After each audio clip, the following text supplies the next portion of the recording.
아멘. 오늘 말씀의 제목은 말씀으로 뜻이 같아지는 너희입니다. 로마서 15장 1절에서부터 13절의 말씀. 바울이 복음을 누리면서 가장 기뻐했던 것이 무엇일까요?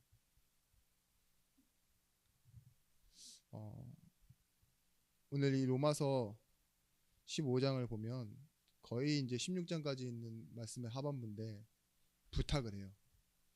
그것이 뭐냐? 하나가 되어줬으면 좋겠다. 서로 다른 너희를 로마 교회가 받아줬으면 좋겠다. 왜 이런 부탁을 했느냐? 로마서는 로마에 쓴 편지잖아요. 로마에 있는 가정교회들에게. 근데 여기에 바울이 전도했던, 선교했던 각 교회에서 전도와 선교의 마음을 담은 사람들이 이미 캠프팀이 되어 이 선교지에 파송되어진 거예요. 베베와 수많은 권속들과 노예뿐만 아니라 할머니도 껴있고 흑인도 껴있고. 근데 어디로 가 있어요? 로마에 전도하러 가 있어요. 제가 볼 때 이 신약성경의 대부분을 차지하고 있는 서신서, 그리고 바울이라는 사람이 하나님의 축복과 정말 하나님의 역사하심을 맛볼 때 어느 부분에 답을 갖고 있었냐?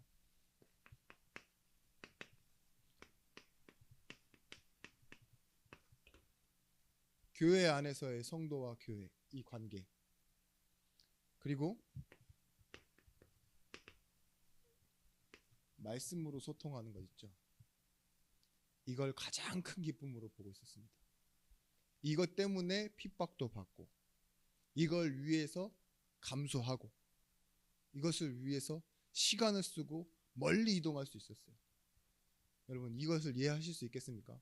지금 우리는 예수 믿고 무엇이 되려나? 좀 편했으면 좋겠다, 이런 생각하시죠? 근데 오늘 말씀 제목을 보십시오. 오늘 말씀 5절 말씀에 이제 인내와 위로 하나님의 너희로 그리스도 예수를 본받아 서로 뜻이 같게 하여 주사 한 마음과 한 입으로 하나님 곧 우리 주 예수 그리스도의 아버지께 영광을 돌리게 하려 하노라. 뜻이 같아지고 한 입과 한 마음이 되는데 그것이 결국은 무엇이 된다고요? 다윗이 된다. 바울은 이렇게 말하고 있습니다. 이것이 하나님께 영광이다. 우리도 지금 마찬가지입니다. 여러분, 어떻게 하나님께 영광을 돌릴 수 있겠습니까? 말씀으로 우리의 뜻이 같아지는 거예요. 여러분, 서론에 지금 우리의 시대는요, 어떤 시대냐? 이런 시대를 삽니다. 분열된 시대. 가문과 가정의 문제뿐만이 아니라 개인의 문제, 나의 문제, 이런 것들이 전부 다 분열이에요. 여기서 오는 거예요. 분열이란 말은 같지 않은 부분 때문에 어긋나고 벗어나지는 것들이잖아요. 나뉘어지고. 그래서 분열이 됩니다. 한 조직이 무너질 때요, 큰 문제 때문에도 무너지지만 작은 문제도 있죠. 그런 것처럼 지금 우리가 지금 겪고 있는 이 국가의 문제도 뭐라고 그래요? 분열의 문제라고 그러잖아요. 각자 자기가 원하는 사람, 마음에 맞는 사람들끼리 다 헤어지고. 우리가 요즘 시대가 더 살기는 편하고 발전된 시대에 살지만 더 힘든 게 뭔지 아세요? 나이 많으신 분들이 이런 부분을 좀 이해해 주셨으면 좋겠습니다. 젊은 세대는 우리랑 아예 세대가 달라요. 저 역시도 이젠 젊은 세대가 아니에요. 근데 이들은 선착순으로 살아요. 태어나면서부터 번호표를 들고 산다니까요. 성적순, 외모순, 인기순 이런 식으로요. 자기의 평균을요 다 알지만 번호표를 가지고 산다니까요. 그걸 보고 뭐라 그러죠? 기득권. 유치원 아이들이 지금 어떻게 싸우는 줄 아세요? 우린 다 시골에서 우물 앞에 모여 살았잖아요. 예전에 할머니들. 그게 아니라니까요. 왜 임대 아파트 사는 애가 여기 우리 놀이터 와서 노냐? 막 이런 거 있잖아요. 서로 자기 것도 아닌데 막 비교하고 이미 있죠. 그때부터 뭔가 나는 너희와 다르다. 나는 누구와 같다. 이런 거 있죠. 팬이 되고 안티가 되고 거기서 나를 찾는 정체성의 시대가 됐다니까요. 유튜버들 조회수, 구독자 수, 뭐 이런 거 있죠. 그게 다 돈이고 힘이에요. 한 개인이라도 우리 뭐 이렇게 아시죠? SNS를 보면은요. 자기 팬이 얼마나 많고 자기를 얼마나 팔로워를 많이 받느냐에 따라서 큰 회사에서 광고가 들어온다니까요. 개인이 기업이 되고 그래서 그 사람이 하나 물건 하나 딱 쓰고 하나 이렇게 하고 사진 하나 찍어서 올리는데 이게 돈이 돼요. 이런 시대에 사는데 아무리 아이들이 나는 그냥 평균이다 보통이다 하면 살아도요. 그런 거에 계속 노출되다 보면 뭐예요? 소외감을 느껴요. 나는 뭔가 이런 거 싶기도 하고 그런 거 해보고 싶기도 하고 진짜 아무것도 아닌 것 같지만 음식 먹기 전에 그 나와 있던 비싼 음식 하나 딱 놓고 사진 예쁘게 딱 찍어서 하나 올리는 거 있죠. 그 자랑이요. 얼마나 그들 마음속에 평안을 갖다 주는지 몰라요. 그죠? 우리야 뭐 김치 해놓고 딱 하나 찍어서 맛있겠지 이런 건 아니라니까요.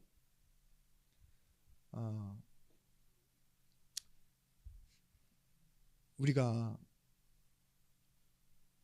살아가다 보면 복음 안에 들어와 있는 이런 문제에 있습니다. 인생을 다 아는 것처럼 정해놓고 봐요. 확증 편향. 그리고 어쨌든 잘 되는 쪽에 서려고 해요. 그런 걸 보고 가치 편승이라 그래요. 좋은 게 좋은 것 아니냐. 그렇죠? 지금 포퓰리즘이라고 그러죠. 막 퍼주는 거 있잖아요. 나라에서. 그런 나라들이 망했습니다. 산유국들도 망해요. 그런 나라들은. 막 퍼주는 나라들은. 뭘 잊어버리게 만드느냐. 그냥 우미나라 그러죠. 어느 정도 사람들만 알고 있으면요. 사람들이 적당히 바보가 되져요. 그게 뭐냐. 제가 이 내용을 말씀드리려고 하는 게 아니라 언론에 민감해지고 주변 상황에 민감하게 살아간다니까요. 그러니까 그게 뭐예요? 결국은 계속 흔들릴 수밖에 없는 거예요. 지금 저희 나라 보십시오. 지금 광화문에서 두 그룹의 집회가 열리고 있어요. 다 막아놓고 왜 그럴까요? 자기가 맞다 이거예요. 분열된 시대. 이런 가운데 지금 나는 뭘 하고 있냐고요. 말씀 앞에 나와 이 말을 들으면 어떻게 이해하시겠어요? 뜻이 같아진다라는 말을 자기식으로 이해한다고요. 보십시오. 지금 통합, 연합 이런 것을 계속 말하고 있지만 무엇이 없냐? 이 지금 시대에는요. 절대 진리가 사라지고 있어요. 이것이 무엇으로 바뀌고 있느냐? 상대적 진리. 이걸 보고 다른 말로 종교화라고 합니다. 종교화 된다라는 말이 뭐냐? 상대방이 가지고 있는 말도 내가 가지고 있는 것처럼 인정해 준다 이거 있죠. 기독교는 편협적이다.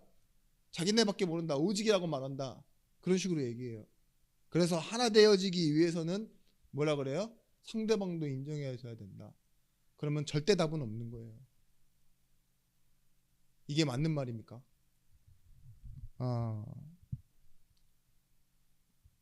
창세기 3장 문제가 무엇이었냐? 사단이 처음에 이렇게 만든 거예요. 절대 진리를 상대적 진리로. 뭐라고 질문하죠? 동산에 있는 모든 나무의 씨가를 너희가 먹지 말라 했더니 하나님이 아니다. 답을 알고 있어요. 뭐래요? 선악과만 먹지 말라 했다. 근데 그걸 먹으면 반드시 죽는다 그랬는데 죽을까 하노라 이렇게 얘기하니까 사단이 뭐라고 그러죠? 결탄코 죽지 아니하리라. 이걸 먹으면 네가 하나님처럼 될 것이다. 먹어라 이렇게 만들어 버리잖아요. 수많은 과일을 먹어서 없애는 것처럼요. 선악과도요. 그냥 먹는 것을 하나로 만들어 놓고 뭐예요?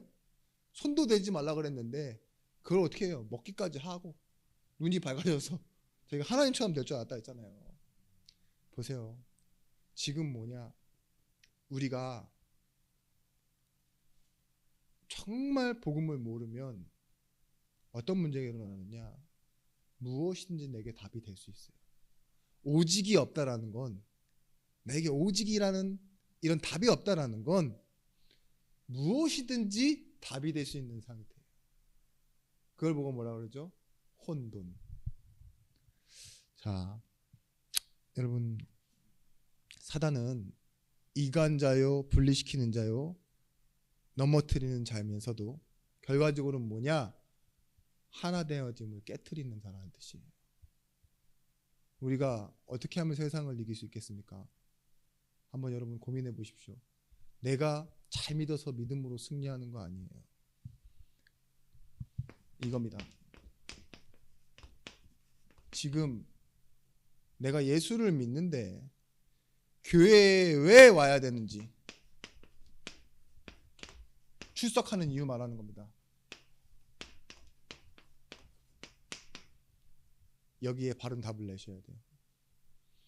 처음에는 구원받기 위해서 왔겠죠. 근데 지금 구원 받았잖아요. 그죠? 하나님 그렇게 부르셨는데 그러면 이제 뭐 해야 되냐고요. 본론. 나는 왜 오늘도 또 와야 됩니까? 직분을 받고 나서도 오늘 내가 왜 교회에 왔습니까? 이 질문에 답하실 수 있어야 돼요.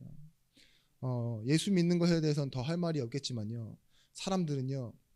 교회에 오는 이유, 명분과 목적이 다 달라요. 그거 아세요? 사람 때문에 오는 이유 사람도 있고 저처럼 안 오면 안 되는 직업적인 한계. 또 뭐 있죠? 체면 때문에 오시는 분 있어요. 오기 싫은 날에도 체면 때문에 온다니까. 어떤 사람은 루틴으로, 어떤 사람은 진짜 갈급해서 다 달라요. 그런데 답은 하나입니다.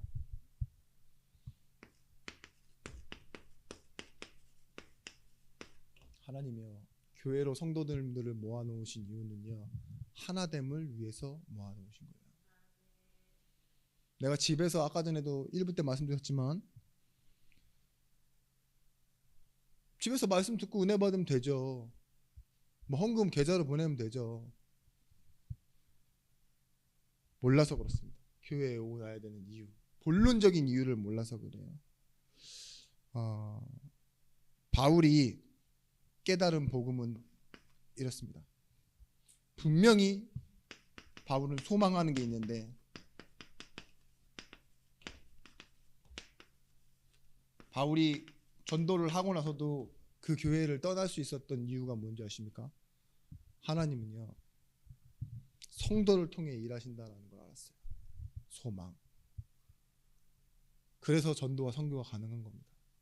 교회를 세워놓고 왜 바울이 떠나갈 수 있었습니까? 하나님의 성전이 된 성도들, 이들의 하나됨을 통해 영광을 받으시는 하나님이 그 교회를 책임지시고 이끌어 가신다는 걸 믿었기 때문에 우리 또한 그걸 믿고 오는 거예요. 지금. 그리고 하나님의 관심과 이 계획이 지금 뭐예요? 이 시간표라는 것을 통해서 교회에 임하기 때문에 그래요. 하나님은 성도의 인생을 어디 시간표에 맞추시느냐? 교회 시간표에 맞추세요. 그러니까 내가 막 잘 돼서 교회가 잘 되고 이게 아니라니까요. 교회를 위해서 여러분의 인생이 준비되어지고 예비되어진 것을 발견하셔야 돼요. 고린도전서 15장 31절 말씀. 바울이 여기에 얼마나 민감했는지. 형제들아, 내가 그리스도 예수 우리 주 안에서 가진 바 너희에 대한 나의 자랑을 두고 단언하노니 나는 날마다 죽노라. 왜냐? 교회를 위해서. 빌립보서 3장 8절 말씀에 내 주 예수를 아는 지식이 가장 고상하기 때문에 내가 가진 것을 해로 여기고 모든 것을 해로 여기고 모든 것을 잃어버렸다고 그랬어요. 무엇일까요? 찾았다는 거예요. 답을. 하나님의 계획이 어느 시간표에 있는지를 찾았어요. 핍박자인 자신을 찾아오셔서요, 뭐 하라고 해요? 너를 이방들과 임금들을 위한 사도로 내가 너를 불렀다. 베드로에게 뭘 부탁하였죠? 내 어린 양을 먹이라. 하나님이 남겨놓으신 이 유산들, 내 일이 결국은 예수께서 하시던 그 일이 너의 일이다. 우리가 영광하니까 자꾸 다른 데서 찾는데, 하나님께 영광 돌리는 거, 성공해서 뭐 어디 상 받을 때 하나님께 영광, 이거 영광 하나님 받으시는 거 아니에요. 진짜 영광은 뭐냐? 그 말을 하고 있는 사람을 보면서 성도들이, 그래, 저 사람 예수 믿는 사람이구나, 이 정도 알아주는 거 있죠. 그것이 진짜, 그것이 본질적인 하나님의 영광이긴 합니다만, 구체적인 하나님의 영광, 이 하나님의 영광은 무엇이냐? 바로 예수 믿는 사람, 언약이 통하는 사람의 원네스입니다. 요한복음 17장 22절 말씀처럼 예수님께서 뭐라고 하셨어요? 내게 주신 영광을 내가 그들에게 주었사오니 이는 우리가 하나 된 것 같이 그들도 하나가 되어지게 하옵소서. 예수님이 진짜 원하시는 건 성도가 하나 되어지는 거 있죠. 근데 구원을 어떻게 이루셨어요? 성부와 성자와 성령이 하나 되어서 이루신 역사가 구원입니다. 우리를 구원하신 방법이요, 성부 하나님의 계획과 성자 하나님의 십자가를 지신 그 헌신과 그 말씀의 순종이 없었더라면, 본체를 포기하신 하나님 말씀의 순종, 그 낮아지심이 없었더라면 이루어질 수 없었고, 새 약속, 부활하시면서 그 보증하신 일들을 실제로 실효되어지고 발현되어질 수 있도록 중보하신 역할 누가 해요? 성령이. 기억나고 생각나게 계속 우리 안에서 역사하시는 분이 누구예요? 성령. 구원을 이루신 그 방법이요, 원네스였기 때문에 우리의 영광은 뭐냐? 우리가 이 말씀 가지고 하나 되어지는 거예요. 이거 하나 되어진 것으로 결국은 뭘 할 수 있느냐? 영혼 살릴 수 있게 된다니까요. 우리도 똑같이 하나님의 구원 사역에 동참하고 참여하게 되어지는 것입니다. 여러분, 영광 때문에 하나 되어지는 것입니다. 다른 조직이 가지고 있는 목표처럼, 우리도 하나 돼야 좀 약간 틀어짐이 없지 않겠냐, 우리도 싸우지 않아야 좀 편하지 않겠냐, 이런 의미가 아닙니다. 하나님은요, 하나 되라고 오게 받으시는 거예요. 빠져서 안 오면 하나가 안 되는 거잖아요. 그런 것처럼 교회에 오는 이유는요, 우리가 하나 되어지기 위해서 오는 겁니다. 그래서 오늘 말씀이 뭐냐? 강한 자는 약한 자를 담당하고 자기를 기쁘게 하지 말라. 그게 하나 되어지는 방법이었어요. 그래서 여러분, 그 강한 자가 약한 자를 담당하고 자기를 자랑하지 않고 자기를 기쁘게 하지 않는데, 그걸 보고 뭐라 그러냐? 선을 이루고 덕을 세우는 거라고.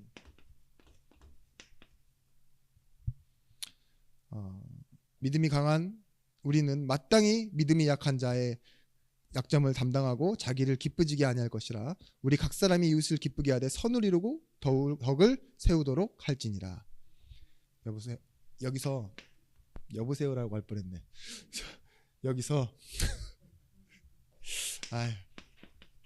이만큼 수면이 중요합니다. 믿음이 강하다.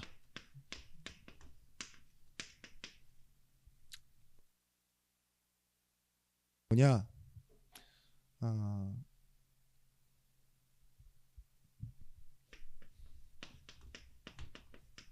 마땅히 이렇게 말하고 있어요. 이 마땅히는 오블리게이션이에요. 의무. 당연히 해야 되는 거라고요. 의무. 하나님이 먼저 부르셨잖아요. 그리고 믿게 하였어요. 여러분, 교회에 오셔서 여러분들이 먼저 오신 여러분들이 해야 될 건 뭐냐? 중심을 갖되, 무엇을 중심으로? 영혼 중심으로. 그 영혼 중심은 뭐예요? 새가족 중심으로. 오래됐는데도 새가족 같으신 분 있어요. 속지 마세요. 새가족입니다. 오래돼서도 아직 새 거예요. 그런 분들을 위해서는 뭐예요? 여러분들이 마땅히 믿음이 강한 여러분들이 하셔야 돼요. 여러분 좀 우리가 사치를 해서라도 좀 다른 사람과 차별되기를 원하는 사람들이 있거든요. 사치를 해서라도 좀 더 나아 보이고 조금이라도 권력이 있으면 조금 과시하고. 근데 믿음이 강한 사람은요, 이렇게 강한 자기를 이기려고 하는, 나타내려고 하는 본능을 누를 수 있는 사람이 믿음이 강한 사람이에요. 그래야 마땅한 의무를 행할 수 있습니다. 연약한 자의 짐을 함께 짐으로 하나님의 사랑을 드러낼 수 있는 힘을 가진 게 믿음이 강한 거예요. 그분은 그렇습니다. 내 본능은 누를 수 있는 힘. 다른 사람, 내가 좀 피곤하고 연약해도 답답해도 가난해도 그 사람의 짐을 내가 대신 짊어질 수 있을 만큼, 그게 중요한 게 아니라, 헌신이 아니라 하나님의 사랑을 그렇게 해서라도 드러내고 싶은 그 내 소망, 그게 믿음이 강한 거라니까요. 그래서 오히려 교회는 문제를 당하고 어려운 일이 일어날 때 진짜 헌신하는 사람이 나와요. 근데 대부분 놀랍게 직분자들이 하지 않고 새가족들이 더 잘하고, 그죠? 직분자들은 질투해서 막죠. 너 그러다 죽는다, 경험으로. 그러다 너 믿음 떨어지면 후회한다, 이러면서. 안 그럴까요? 옆에 있는 사람 더 하려고 그러면 막아서죠. 우리 평균을 맞추자. 조금씩만 하자. 네 많이 하면 나도 많이 해야 되니까. 이렇게 하면서 그런 하나됨 말고. 웃으시는 분들은 그런 마음이, 양심이 조금이라도 들으셨던 것 같아요.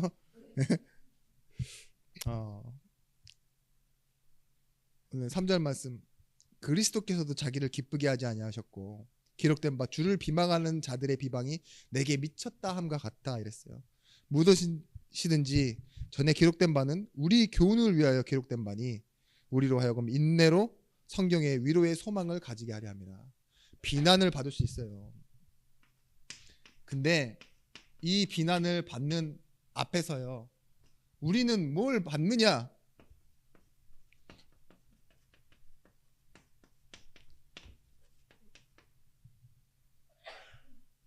자존심의 상처를 입고 현실을 부정하거나 현실을 인정하는 것이 아닙니다.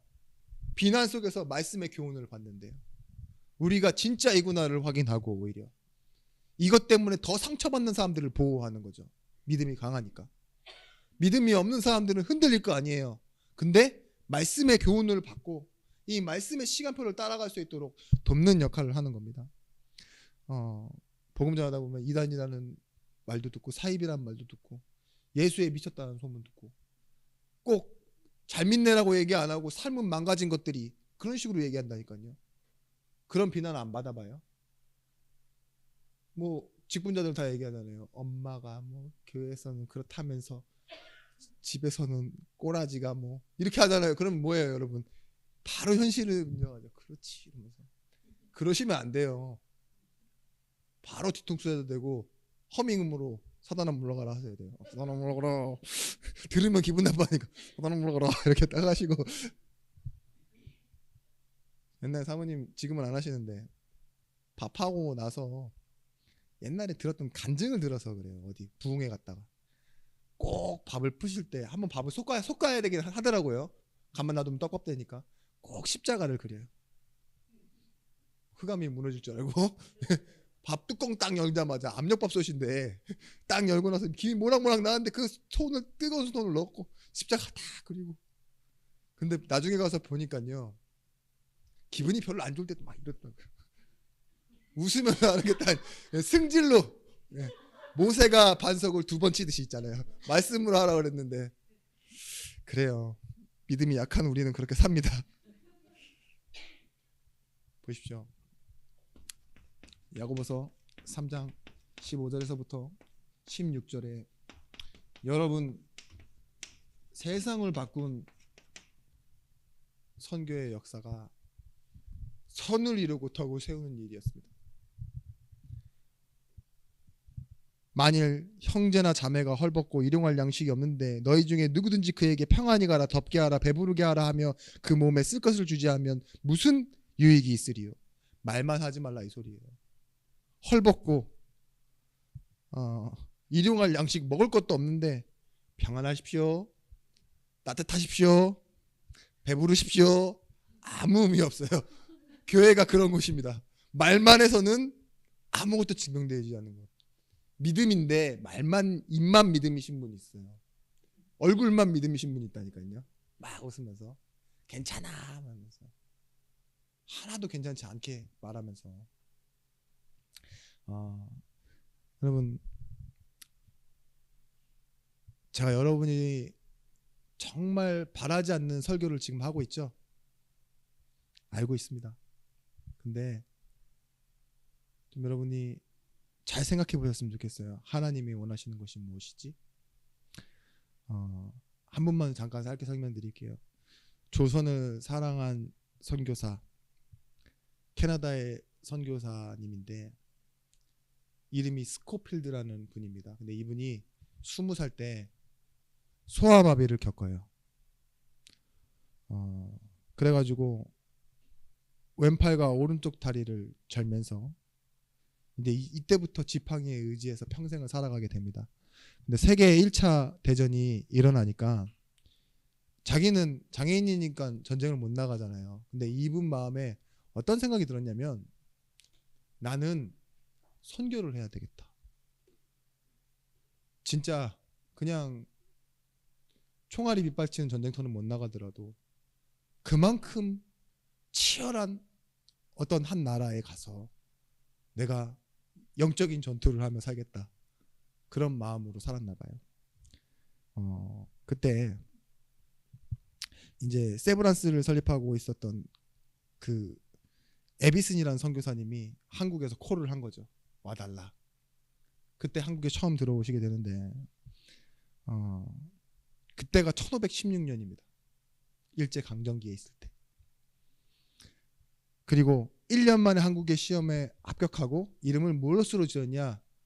스코필드에서 석호필로 이름을 바꿨어요. 석호필. 한국어 이름으로 자기가 자기 이름을 지었어요. 석자, 돌,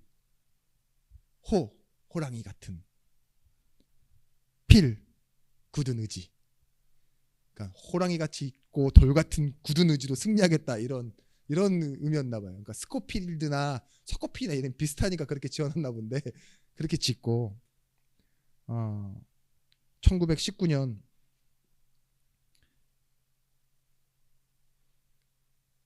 (1516년이라고) 말했네요. 400년 전 사람으로 만들었네. 1919년 3.1운동 할 때 이분이요 그 모든 장면을 다 봤어요. 만세운동 하는 것도 보고 그래서 사진도 찍고 일본이 하는 행동들을 다 본 거죠. 그래서 수촌리와 제암리에서 수많은 사람들이 학살된 사진들 있죠. 그런 것들을 다 자기가 숨긴 거예요. 그러면 잡혀갔던 노순정, 유관순, 이윤희, 이해주 등을 서대문 형무소에 가서 면회하고 그리고 가장 과격한 선동가라는 별명을 얻고 이분이 일본에서 이제 열리는 선교사 대회에 참석해서 이런 일들을 알리기 시작합니다. 선교사들을 통해서 언론에 알리기 시작한 거죠. 결국은 어떻게 됐냐? 돌아갈 때 강제 추방 당하면서도요. 자기가 신은 구두 안 그리고 이제 목발을 짚고 다니니까 그 안에 있는 분대, 목발 사이에다가 다 자료를 숨겨가지고 와서요. 이 내용들을 모든 언론에 알리기 시작한 거예요. 그래서 뭐냐? 결과적으로는요. 3.1운동과 독립운동이요. 어떻게 우리나라에서 일어났는지 독립의 계기와 발판을 만들었습니다. 별거 아닌 것 같죠? 근데 이분이요. 1958년 한국 정부의 초청으로 다시 한국에 들어오게 되어지는데요. 나중에 서울대에서 후학을 양성하고 보육원을 운영하면서 살았는데 그러다가 가셨거든요. 네. 이분이 묘비에 그렇게 원하는 글들을 남겼어요. 내가 사망하면 한국 땅에 묻어주고 돌봐오던 소년소녀 가장들을 보살펴 주시오. 영국 태생, 캐나다 장로교 선교자이자 수의사, 세균학자, 위생학자, 외국인 최초로 국립현충원에 안장된 대한민국 유공자이며 선교사인 석호필 씨. 이렇게 나와 있습니다. 보세요. 이가 했던, 한 사람이 했던 것이지만 결국은 뭐냐? 독립운동했다는 거잖아요. 그게 아니에요. 교회를 위해서, 성도를 위해서. 아무것도 아닙니다. 그 사람이 왜 다른 나라를 보면서 그렇게 뭐 진짜로 복지나 뭐 이런 개념이 아니라 이웃을 너무나도 멀리 있는 그 사람을 사랑할 수 있었을까요? 자신의 몸도 장애가 있는데. 하나님 사랑이에요. 선을 이루고 덕을 세웁니다. 저는 무엇이라고 생각하느냐? 우리나라를 사랑하신 하나님의 은혜예요. 밀어 넣으신 겁니다. 하나님이 은혜로 밀어 넣으시니까 되는 거예요. 저는 여러분들 좀 미안한 말이지만 여러분들 형편 보면은 제가 그만하세요. 그 정도면 충분합니다. 이러고 말하고 싶지만 제가 가끔 눈이 번쩍 뜨일 때는요. 이렇게 기도해야 된다는 사실을 알아요. 하나님 은혜로 밀어 넣으세요. 오직 할 수 있도록. 전도 선교할 수 있도록. 안 된다고 하는 저 불신앙 꺾으시고 하나님 말씀으로 은혜로 세우소서. 이렇게 기도합니다. 여러분 우리에는 무엇을 해야 되냐? 뜻이 같이 해서 말씀에 있는 그 뜻을 같이 해서 다른 사람을 세우는 것.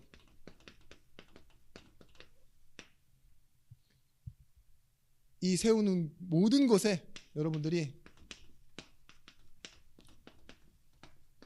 힘을 다해야 합니다. 다른 사람 세우는 것. 어떻게? 하나님의 찾으심 속에서 자신을 찾도록 여러분들이 도와주셔야 돼요. 여러분 진짜 사역 중에 사역이 뭔지 아십니까? 하나님이 이 사람을 찾으세요. 근데 거기서 내가 찾아져야지 다른 곳에서 내가 찾아지면 안 된다니까요. 생명의 말씀, 이 말씀 속에서 내 생명이 발견되어야 되고 운명을 바꾸고 하나님 앞에 영원한 이 응답을 받는, 축복을 받는 그 자리로 나아오는 것, 그것을 듣고 믿고 가지도록 기도하는 것 있죠. 그것을 자신이 찾는 거예요. 그 사람 것이 되도록. 하나님의 사역하시는 일이 무엇입니까? 말씀을 전달하시는 일이잖아요. 그죠? 말씀으로 응답하시고 말씀을 성취하시는 일인데 그 일에 내가 참여해서 받는 응답이 뭐냐? 아브라함의 복과 같은 거예요. 네가 복의 근원이 되리라. 너를 통해 복 받는다 이거잖아요. 우리가 그런 거예요. 그 자리에 무엇으로 가느냐? 하나님이 찾으시는 사람에게 자신을 찾도록 하는 일에 복의 근원으로 우리가 가는 겁니다. 절대 부담 주는 거 아니에요. 하나님이 찾으시는 사람을 찾는 일에 동참하는 것이고 내가 복으로 서는 자리로 가는 겁니다. 그래서 여러분 이 일을 하시는 사람이 복됩니다. 성도가 기도할 수 있도록. 기도가 되려면요 뜨문뜨문 가르쳐서는 안 돼요. 이게 먼저 회복돼야 돼요. 정체성. 여러분들이 말씀 몰라도 돼요. 말씀은 제가 설교하면 됩니다. 알려주면 되고요. 말씀 가르쳐 주려고 하고 여러분이 이해하고 있는 하나님을 설명하려고 하는 게 아니라 나는 누구인지에 대해서 설명해 주면요 나도 누구구나라고 설명할 수 있어요. 왜냐? 우리는 같은 하나님 자녀이기 때문에. 내가 누군지를 설명할 수 없으면 여러분 성도에게 기도를 절대 설명할 수 없습니다. 열심히 해, 빡세게 해 이러겠죠. 그건 딴 데서도 해요. 다른 종교에서도. 하나님은 구하기 전에 아시는 하나님이다. 네가 누구냐가 중요하다. 이거 설명하려면 내가 먼저 하나님 자녀에 대한 확신이 있어야 돼요. 여러분, 정체성 장애라는 게 뭐냐? 이런 정체성 장애가 많습니다. 꿈을 꺼놓고 목표를 정해요. 그건 세상의 방식이에요. 내가 어느 꿈을 가져요. 막 주워 와서 가졌던 꿈을 가져요. 그리고 나서 목표를 정한다니까요. 이건 세상의 방식이에요. 하나님은요, 먼저 우리에게 회복시키신 것, 정체성, 목적을 주셔요. 그리고 요셉에게 꿈을 꾸게 하십니다. 하나님이 주신 꿈은요, 이미 목적이 정해져 있는 꿈이라니까요. 거기서 나를 찾도록 하시는 거예요. 근데 꿈을 꿨다고 우리가 다 이룰 수 있습니까? 아니죠. 세상의 방식이 그렇다고요. 여러분, 미국이 자유민주주의를 보장하고 인권을 지키기 위해서 군인, 특히 장교들한테 뭘 요구하는 줄 아십니까? 너를 포기해라 해요. 사관학교 가면은요, 장교들 막 다 선배들이 와가지고 재떨이 있죠, 재떨이. 그런 거 얼굴에다 부어버리고, 막 자고 있는 데 가서 물 부어버리고, 막 쓰레기통에다가 막 사람 던져버리고, 막 소리 지르고, 막 코앞에다 대고, 막 여러 명이 와갖고 귀 막 여기 옆에 다 서가지고 막 욕하고, 막 때리고 막 그래요. 그러면서 너는 누구냐, 너는 누구냐 말해요. 그걸 다 이겨낸 사람이 장교가 되는 거예요. 미국의 인권, 시민을 위한 그런 영웅적인 사상은 뭐냐? 너 자신을 희생해야 모든 것을 살릴 수 있다. 여기는 요 내용이에요. 믿음, 이것이 강한 사람이 마땅한 의무를 행할 수 있다. 그런 것처럼 정체성, 이게 분명한 사람이 뭐 할 수 있어요? 기도를 시작하게 되는 겁니다. 기도는 무엇으로 하는 거예요? 정체성으로 하는 거예요. 그래서 뭐예요? 목적은, 기도의 목적은 응답이 아닙니다. 하나님과의 소통. 여러분, 가장 중요한 것, 우리가 마음을 다하고 뜻을 다하고, 그래서 뭐하냐? 하나님 사랑하는데 이웃을 내 몸과 같이 사랑하려면 말씀이 인생의 중요한 틀이 돼야 됩니다. 하나님의 계획이라는 틀 안에 맞춰져야 돼요. 말씀이 인생에 들어가는 틀. 사람들은 세상의 기준, 그 합격점이 있다니까요. 거기에 딱 맞춰줘야 돼요. 그죠? 그걸 보고 틀이라고 해요. 하나님의 틀 속으로 그 우리 인생에 딱 말씀이 받아지면요, 합격, 불합격이 아닙니다. 그 틀 안에 들어가는 것은요, 아픔, 슬픔, 패배, 눈물, 실수, 연약함, 모든 것이 응답이 되어지는 거예요. 하나님은 그 틀을 처음엔 뭘로 정하셨냐? 십자가. 십자가의 그 틀, 본을 향해, 본에 뭘 담으셨어요? 하나님의 모든 사랑을 다 걸어 담으셨어요. 그건 심판이었지만 하나님의 사랑, 공의와 사랑이 함께 만나는 자리라고 했어요. 보십시오. 내 인생에 말씀으로 세상을 창조하신 하나님의 질서와 역사가 들어온다. 이것이 내 인생의 틀이 된다. 살아나는 겁니다. 그래서 우리는 결국은 뭐 하는 거냐? 예배하도록 돕는 거예요. 말씀이 틀 되도록. 그때 십자가의 틀에 무엇이 달렸냐? 부활과 승리와 영생. 하나님은 백성을 얻으셨습니다. 아이고, 사람들은 뭐 이렇게 하죠. 기준으로 저건 맞아, 저건 틀려, 저건 옳고 좋아. 아니에요. 그건 틀이 아니에요. 기준이지. 우리는 하나님의 기준이에요. 틀린 것도 틀린 게 아니고 맞는 것도 맞는 게 아니에요.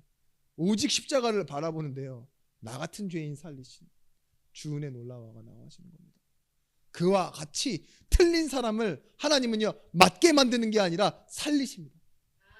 찾게 만드시는 거예요. 그 일을 뭘 통해서, 누구를 통해서? 나를 통해서. 그래서 여러분, 이 예배의 승리, 이것이 결국은요, 영적인 힘이 돼야 돼요. 무엇으로 연결되어지냐? 예배의 승리는 내가 내 뜻대로 사는 것이 아니라 다른 사람들 보기에 이렇게 되어지는 겁니다. 뜻이 같아지는 사람들 특징. 또한 뜻을 같게 만들 수 있는 목회자, 사역자에게는요, 이 힘이 필요해요. 그래서 여러분들이 저를 위해 기도해 주셔야 됩니다. 성령 충만이 아니고서는 누가 이 분위기를 바꾸고 저 사람을 바꿔낼 수 있겠습니까? 내 앞에서 막 울고 막 가끔씩 개거품을 물어대는 사람 앞에 어떻게 그리스도를 말할 수 있겠냐고요. 성령 충만. 그날 그날의 기준과 컨디션이 아닙니다. 하나님이 약속하신 성령 충만. 우리의 약함과 게으른 체질이 언제 바뀌느냐? 성령 충만 받을 때. 그래서 여러분 착각하지 마십시오. 여러분이 가진 기능, 헌금, 그리고 이 만남, 이유가 무엇이라 생각하세요? 구약의 제물과 제사와 오늘 1부 때 말씀드렸잖아요. 그 의미가 완전히 판이 바뀌었어요. 헌금은요, 사람을 위해 쓰도록 만들어진 겁니다. 이 헌금으로 인해서 목회자가 살아야 돼요. 기본적으로 목회자가 살아야 됩니다. 그러라고 여러분들 교회에 부르시는 거예요. 1번처럼. 그리고 뭐 해야 되느냐? 이 헌금을 가지고 균형을 맞춰야 돼요. 뜻이 하나 되어지도록. 약한 사람한테 쓰도록. 약한 사람은 헌금 안 해야 되느냐? 아니요, 더 많이 해야 돼요. 오히려. 왜냐? 이걸 가지고 나를 찾는 거예요. 또 사람을 찾는 거예요. 하나님의 뜻을 찾는 겁니다. 헌금의 의미를 여러분 믿음이 강하시다면 마땅한 의무로 생각하셔야 된다니까요. 사람을 세우고 살리기 위한 내 의무, 그죠? 하나님이요, 하나님과 기준과 하나님의 방향과 하나님의 응답에 맞게 사용하시려고 나를 도우시고 나를 깨닫게 하시고 나를 심부름하시는데 이 기능과 헌금과 만남을 다 사용하세요. 그게 뭐가 결국은 무엇이냐? 사실은 어떤 사람에게는 갈등이겠지만 예배에 승리하는 사람에게는요, 영적인 힘 안에서 나오는 겁니다. 그래서 여러분, 한 영혼,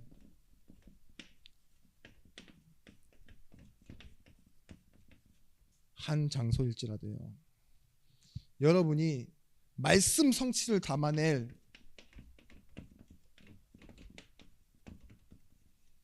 인생의 밭이시면 돼요. 그걸 찾으셔야 돼요. 보화밭을 발견했다 그러잖아요. 그런 것처럼요, 내가 이 하나님의 말씀을 찾고 내 인생의 목적을 완전 찾아서 다 버려도 괜찮다고 할 수 있을 만큼의 한 영혼과 한 장소 있죠. 이걸 여러분이 놓고 기도해 주셔야 돼요. 그걸 통해서, 그걸 계기로 시작하여 여러분 인생이 바뀌기 시작할 겁니다. 우리 교회는 이 응답이 필요합니다. 아니면 뭐예요? 또 사람들이 이 서론에 말했던 것처럼 이 번호와 숫자에 민감해진다니까요. 사람이 몇 명 있느냐, 재정이 얼마만큼 있느냐, 거기에 휘둘리는 교회가 아니라 이거예요. 하나님의 계획과 성도의 계획, 성도를 향한 계획, 시간표가 맞는 교회. 그래서 하나 되어질 수 있는 교회. 그 교회가 우리 교회이기를 바라고, 그 안에 주역이 바로 앉아 계신 우리 중직자 여러분, 성도님들이 되시길 바라고 원하고 기도합니다. 여러분, 하나님 주신 우리의 강단이 항상 사람을 살리는 꿈을 꾸고 선포하는 강단 되어지게 해달라고 꼭 기도해 주십시오. 성도는 이 현장에서 이 말씀을 기억해야지 해서 기억하는 게 아니라 언제나 확인할 수 있는 말씀이 될 수 있도록 딱 내 마음에 진심으로 진짜로 뜨겁게 딱 이렇게 붙잡혀지는 말씀 있죠. 이 말씀이 닿도록. 그래서 어디에 있든지 우리를 만나는 사람들이 이 생명의 빛을 보게 해달라고 여러분 꼭 기도해 주시길 바랍니다. 말씀을 다 못 듣게 들으시겠으면 결론으로 돌려서 요 3번부터 요 부분은 꼭 들으시고 기도해 주세요. 나는 무엇을 위해 사는 사람이다? 교회의 하나됨을 놓고 사는 사람이다. 그게 1분 말씀의 넥스트, 다음 페이지입니다. 그래서 뭐냐? 이제 새 언약을 붙잡고 오늘 기도를 시작하시는 우리가 되어지십시다. 기도하겠습니다. 하나님, 하나됨을 허락하여 주옵소서. 우리의 이 하나됨을 통하여 하나님께 영광을 돌리게 하여 주옵시고, 이 하나님의 영광을 보는 사람들 가운데 증인들이 나타나 또 다른 생명을 살리는 응답의 주역이 되어지게 하여 주옵소서.